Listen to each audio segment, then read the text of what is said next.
Voilà, nous sommes de retour, mesdames et messieurs, avec notre invité d'histoire, Abbé Bala, Abbé Jean-Bosco Bala. Bienvenue. Merci beaucoup et merci encore pour l'invitation, Crispin.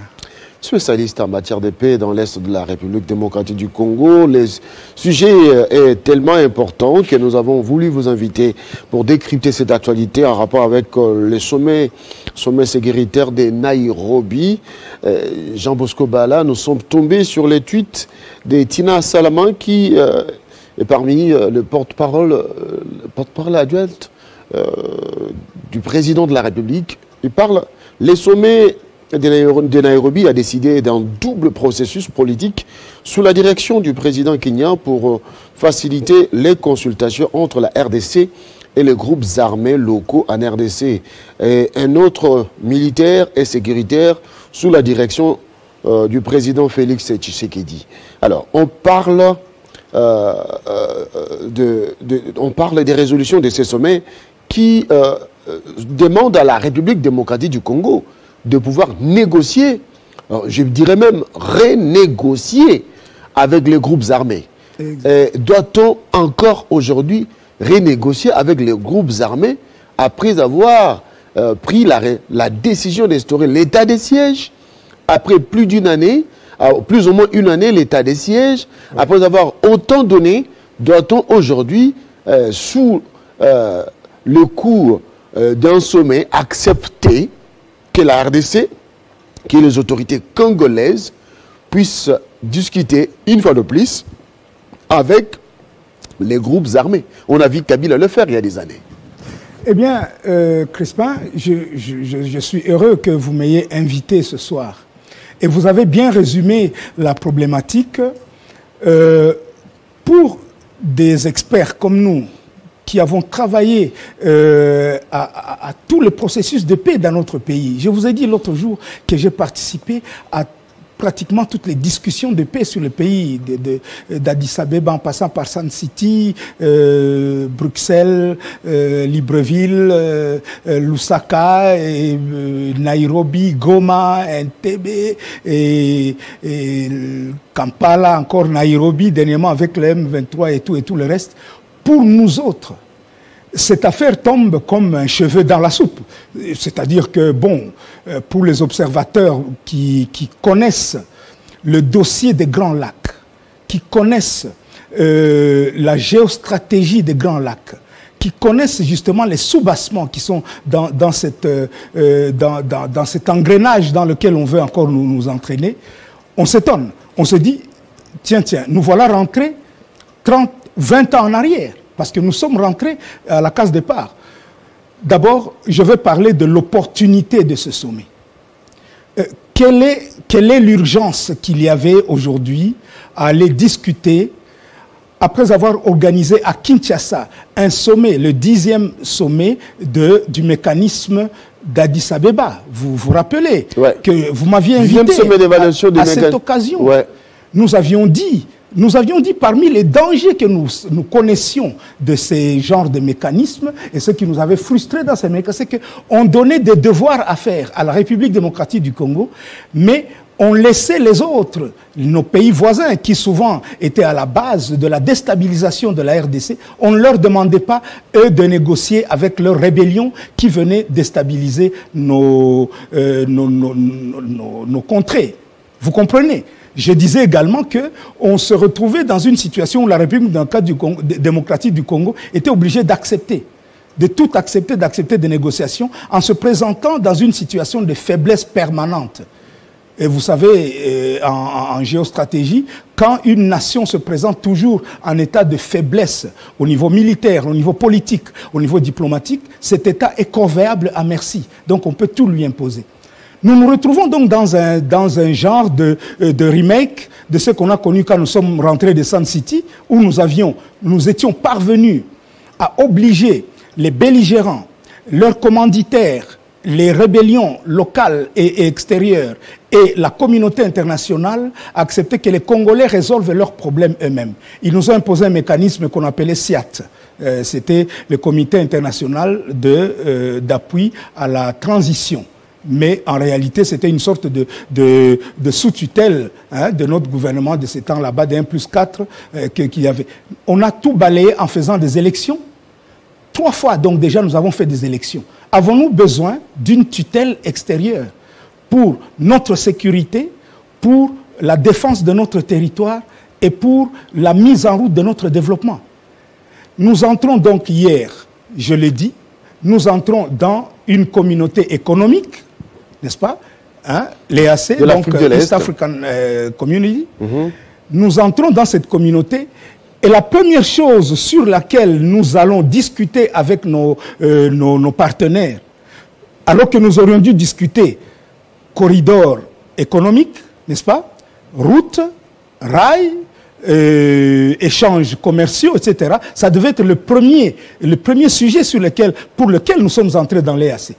On nous organise un sommet en termes de conclave, rapidement, on se demande qui sont les experts parce que des sommets comme cela, qui concernent la sécurité et la défense du territoire, ce sont des sommets qu'on doit préparer minutieusement.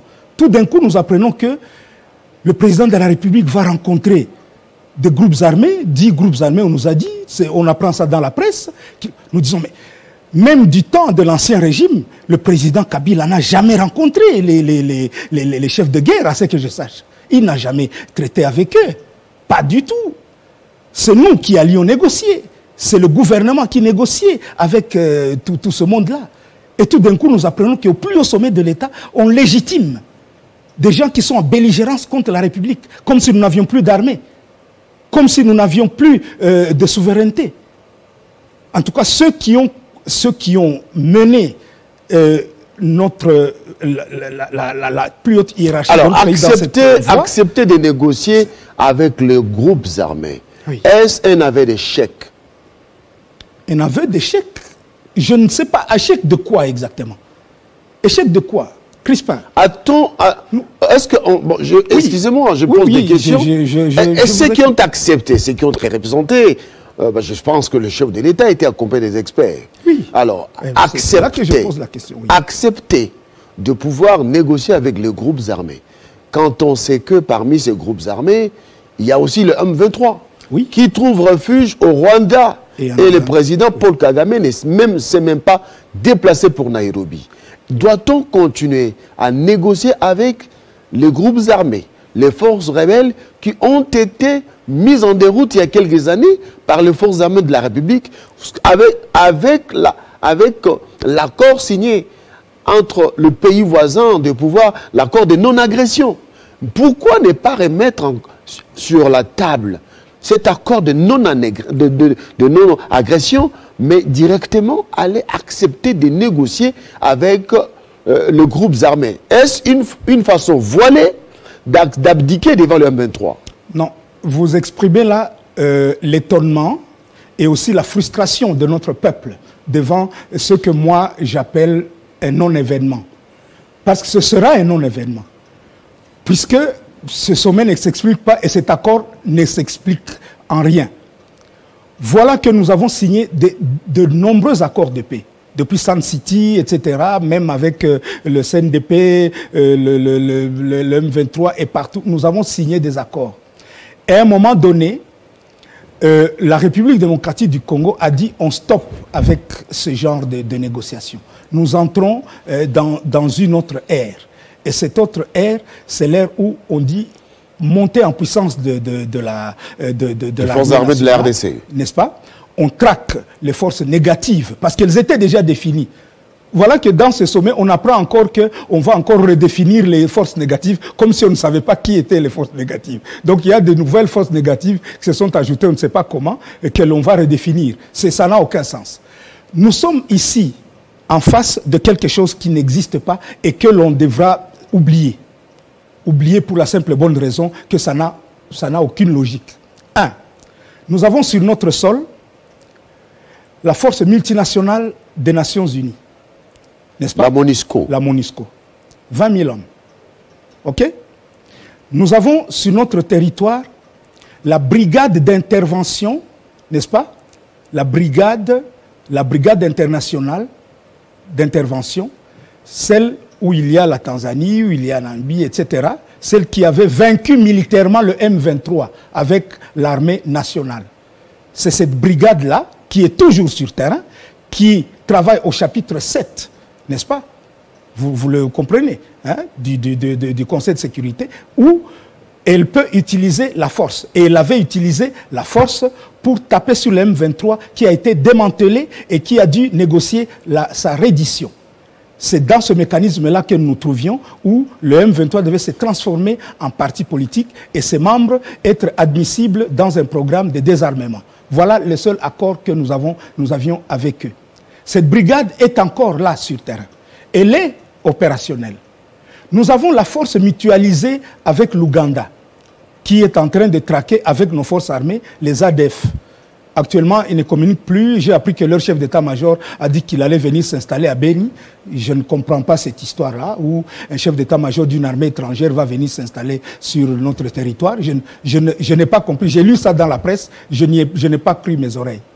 Que lui, il allait... Croyons que ce n'est pas vrai. Oui, j'espère que ce n'est pas vrai, parce que ce serait frustrant quand même pour nous, pour notre souveraineté. Hein, ce serait humiliant pour notre armée qu'un chef d'état-major d'une armée étrangère vienne s'installer sur notre territoire. Bien. Nous avons les FARDC, n'est-ce pas?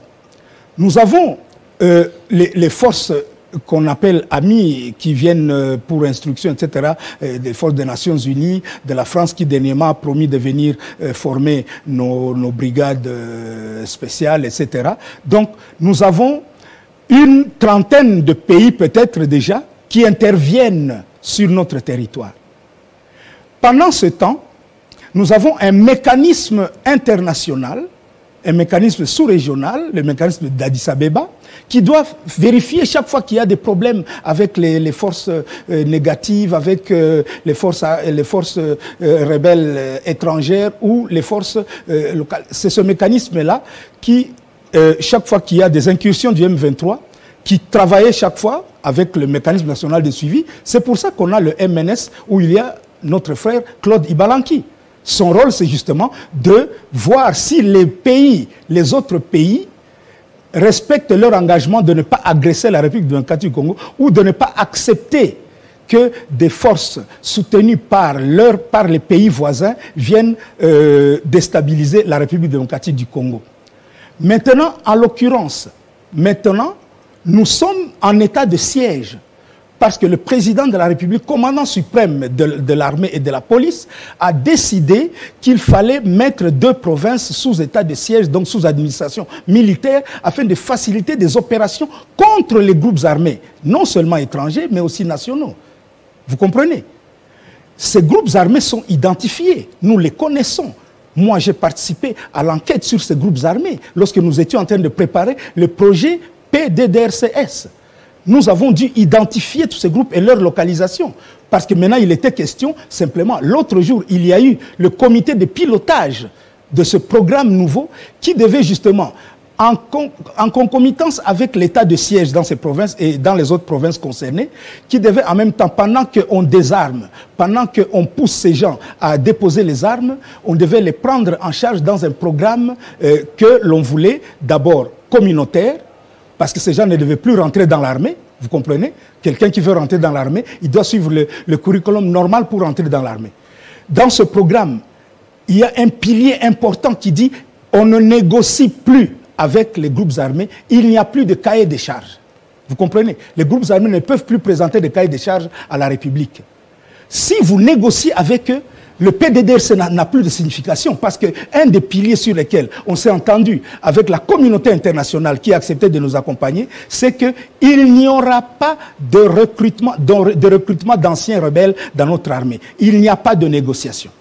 Et ça, nous étions d'accord, c'est un pilier important et le chef de l'État l'avait souligné à Goma, le chef de l'État l'avait dit devant la communauté internationale, on ne négocie plus. Ceux qui acceptent de déposer les armes sont admissibles au programme de désarmement et de démobilisation. Ceux qui refusent vont être frappés par les FARDC. Mais dans son tweet, Tina Salama affirme les volets militaires et sécuritaires des résolutions de Nairobi décident du déploiement immédiat d'une force militaire régionale contre toutes les forces négatives internes et étrangères qui n'obtempèrent pas aux résolutions du sommet. Voilà un encore une force. Voilà un non-sens. Je me demande qui a rédigé ce communiqué, parce que je n'y comprends rien. Moi, je suis expert dans ces matières. J'enseigne les questions de défense et de sécurité. Jamais je ne peux mettre une phrase comme celle-là.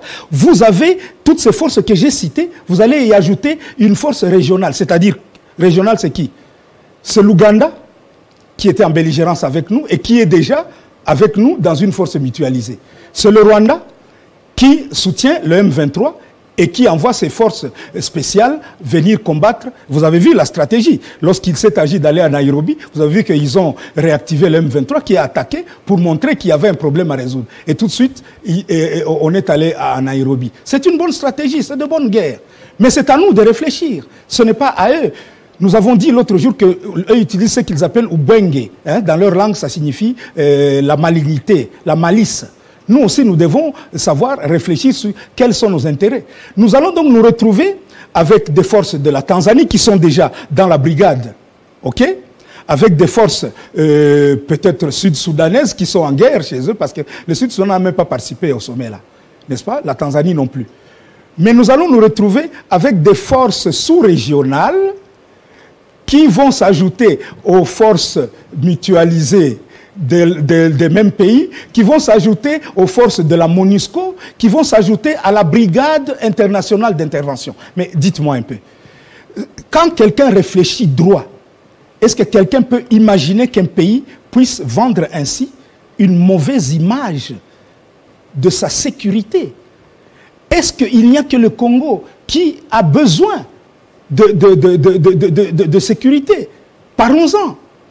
Si c'est vrai, si ce sommet était nécessaire, parce que je crois que j'espère qu'on va l'oublier, on va oublier cette histoire, je sais que la communauté internationale va nous aider là-dedans et je vous donnerai peut-être une piste de solution tout à l'heure.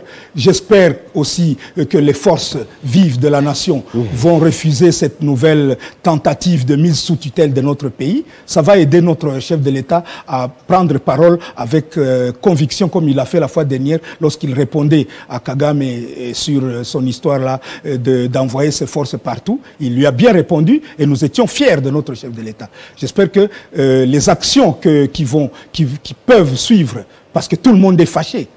À l'Est, là-bas, je ne vous dis pas combien de coups de téléphone j'ai reçus ou des messages que j'ai reçus. Les gens ont dit, mais ce n'est pas possible. On ne peut plus rentrer en arrière. C'est comme si on rentrait 20 ans en arrière.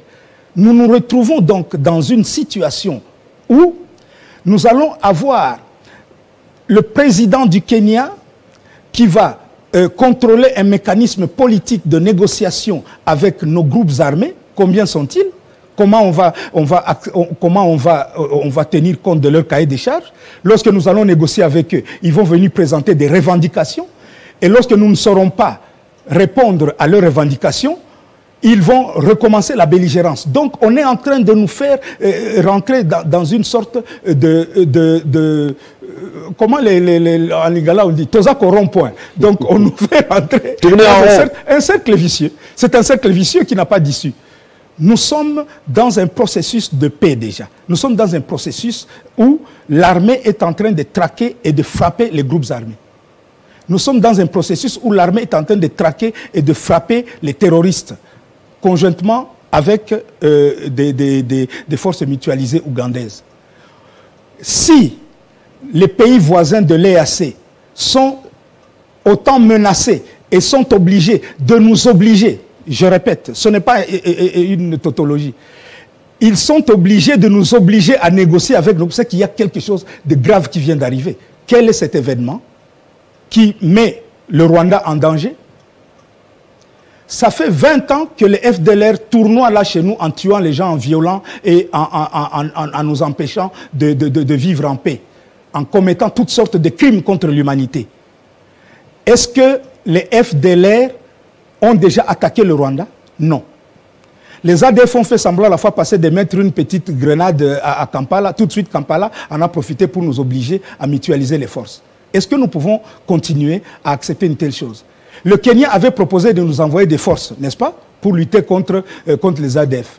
Donc, tout d'un coup, On ne parle plus de tout cela qui existe, de ce que notre armée est en train de faire. On ne parle plus du programme de renforcement de notre armée en équipement et aussi de sa montée en puissance. Parce que nous avons suivi il y a peu, la MONUSCO a annoncé que la RDC n'était pas sous embargo militaire. N'était pas sous embargo militaire. Donc il n'y a aucune raison, de confier la sécurité de notre pays au Kenya. Au Kenya. Il n'y a aucune raison parce que le Kenya n'est pas en guerre. Le Kenya ne subit aucune menace sécuritaire parce qu'il y a des groupes armés au Congo. Le Burundi vient traquer ces rebelles, Red Tabara. Il vient les traquer chez nous. Il envoie les Imbonerakure et les autres, ces forces spéciales, venir traquer ces rebelles sur notre territoire.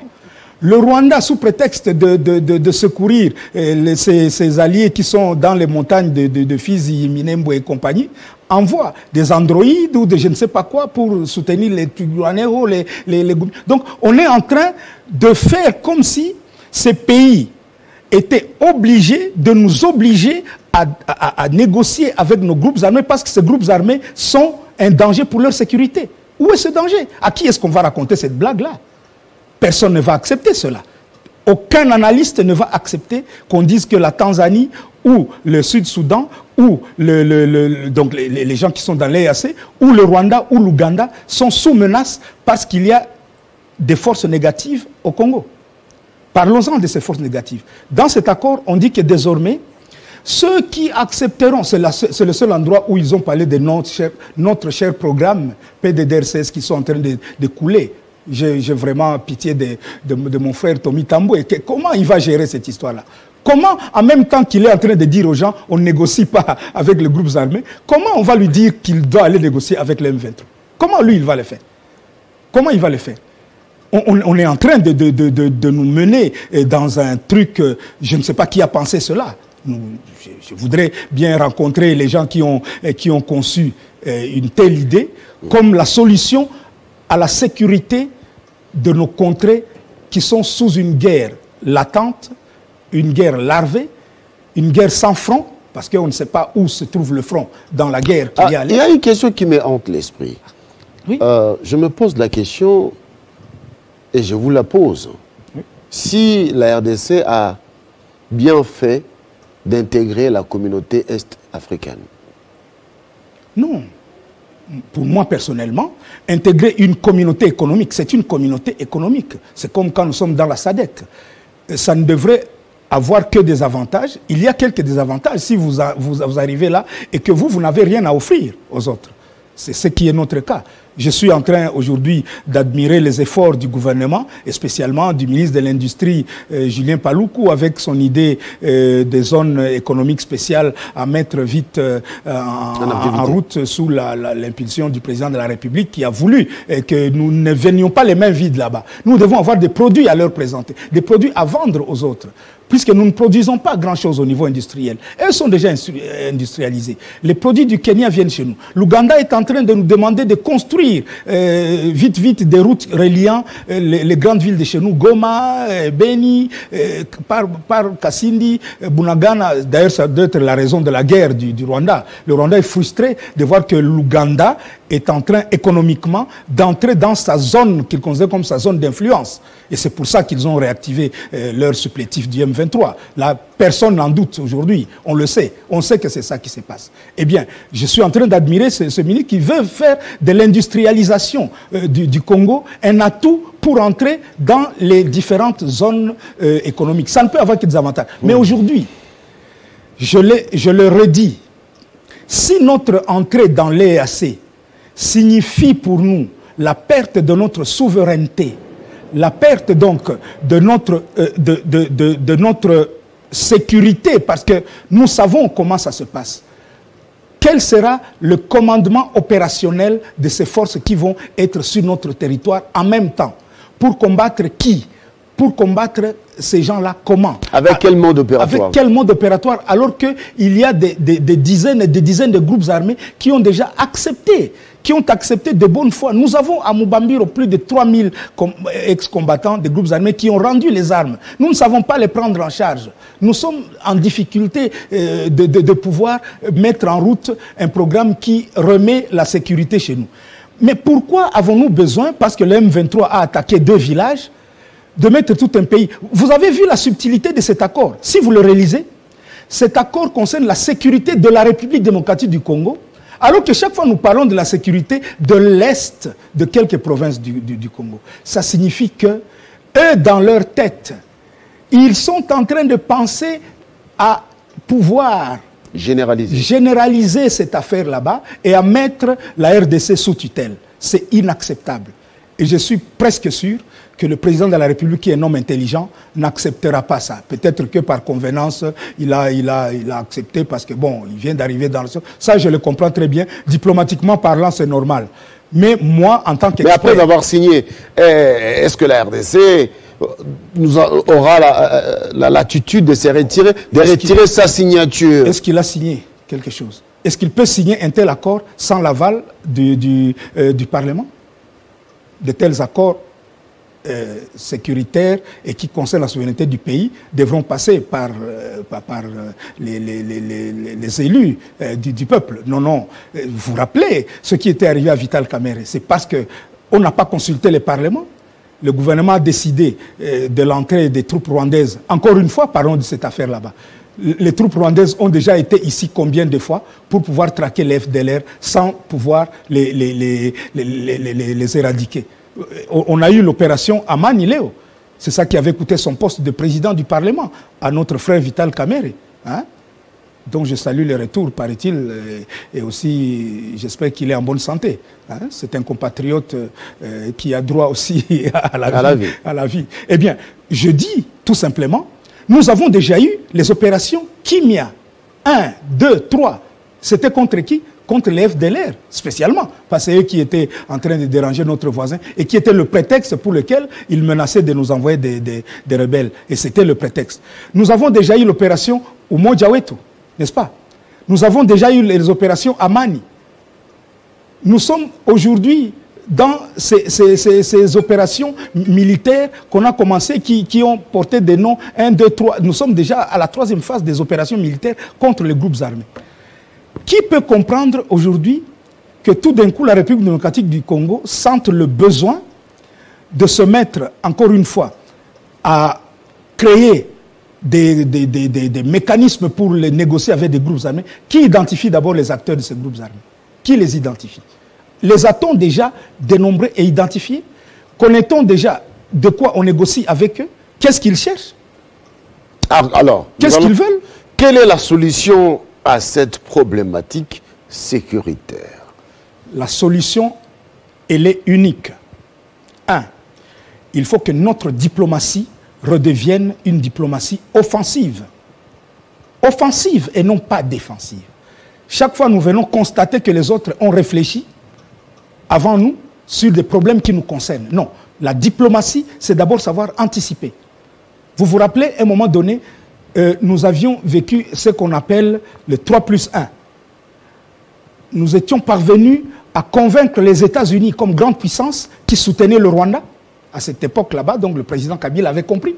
On a créé le mécanisme 3+1, c'est-à-dire le Rwanda, le Burundi et la RDC se parlent, n'est-ce pas? Et il y a quelqu'un, au département d'État, il y a les États-Unis qui chapeautent. Lorsque ce mécanisme avait joué son premier rôle, c'était quoi? Quand nous avons signé l'accord avec le Rwanda pour le retrait de ses troupes, 15 jours après, comme c'est les États-Unis qui supervisaient cet accord, 3+1, 15 jours après, le Rwanda a retiré ses troupes. Le Rwanda n'a peur que des États-Unis. Vous comprenez? Il faut mettre la communauté internationale devant le fait accompli, devant ses responsabilités. Vous ne pouvez pas en même temps soutenir quelqu'un qui est en train de menacer les autres et en même temps dire que vous avez des relations privilégiées avec la République démocratique du Congo. Il faut donc une diplomatie offensive. Deuxièmement, il faut que l'armée devienne une armée dissuasive. C'est-à-dire que chacun, que tout le temps, on ne vienne pas dire nos forces armées ne parviennent pas, Bazo Kokate, et puis alors on vient nous amener les Ougandais. Bazo Kokate, on nous amène les Rwandais. Bazo Kokate, on introduit n'importe qui. Non, il faut qu'on arrête ça. Il faut continuer le mécanisme qui avait commencé de la montée en force, de la professionnalisation de notre armée. Cette réforme de l'armée doit continuer et aller de l'avant. Il faut qu'on y mette les moyens. Je vous ai dit, vous voulez faire la guerre, l'autre jour, il faut de l'argent. Un. Deuxièmement, il faut de l'argent. Troisièmement, il faut de l'argent. Il faut mettre de l'argent dans l'armée. Troisièmement, il faut faire jouer les mécanismes déjà existants. Parce que si tout d'un coup, chacun vient apporter sa nouvelle idée, oh, l'EAC va envoyer des forces au Congo. Demain, ce sera quelqu'un d'autre qui va venir, la SADC qui va venir. Non, non, non, non, ça, ce n'est pas bien. Ou bien la communauté où nous sommes avec le Congo-Brazzaville, n'est-ce pas? De l'Afrique centrale. Non, chacun ne peut pas venir dans notre pays apporter de nouvelles choses en faisant tabula rasa de ce qui existe. Il existe le mécanisme national de suivi qui est un mécanisme d'Addis Abeba. Nous avons ce mécanisme. Nous devons le faire jouer et pas apporter de nouvelles choses. Nous devons faire jouer les accords que nous avons faits, les résolutions des Nations Unies, n'est-ce pas? Nous avons aujourd'hui des mécanismes à travers lesquels au Conseil de sécurité nous pouvons faire demander que l'on puisse nous aider à intervenir. Parce que cela est déjà arrivé. Nous avons la MONUSCO qui est en train de partir, mais qui est encore là. On a renouvelé son mandat. Nous ne pouvons pas apporter chaque fois de nouvelles histoires au moment où il y a. Alors, donc, quatrièmement, il y a une quatrième chose. Bien, à un moment donné, la République démocratique du Congo va devoir décider d'obliger les autres à négocier avec leurs groupes armés. Qu'est-ce qui empêche l'Ouganda de négocier avec ses ADF? Les talibans ont quand même négocié avec le gouvernement afghan. Vous vous rappelez, non? Qu'est-ce qui empêche le Rwanda de négocier avec ses FDLR? Oh, ils ont fait un génocide. Et ils ne sont pas en train de faire un génocide chez nous. À un moment donné, le Burundi va devoir négocier. D'ailleurs, le président Nkurunziza l'avait dit avant sa mort.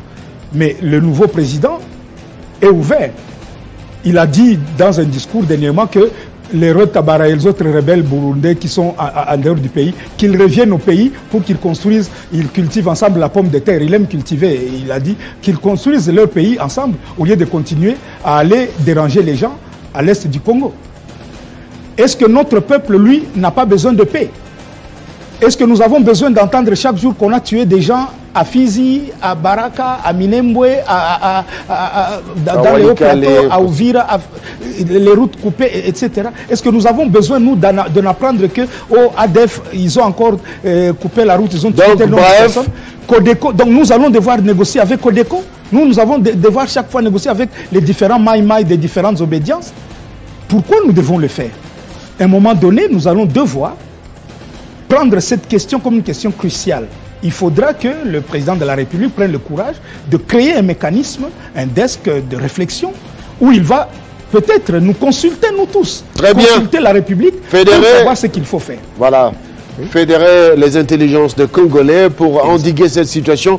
Merci beaucoup, Abbé Bala, d'avoir accepté l'invitation. C'est moi qui vous remercie et je pense que à travers votre télévision, le peuple comprend que nous devons réfléchir encore au niveau dans un sens patriotique et nos dirigeants savent désormais que rien ne passe comme une lettre à la poste.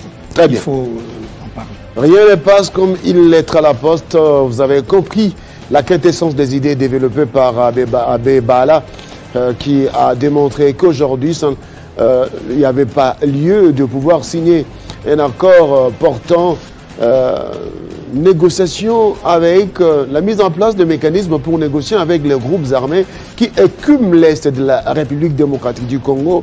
Il faut remotiver les forces armées, donner les moyens aux forces armées.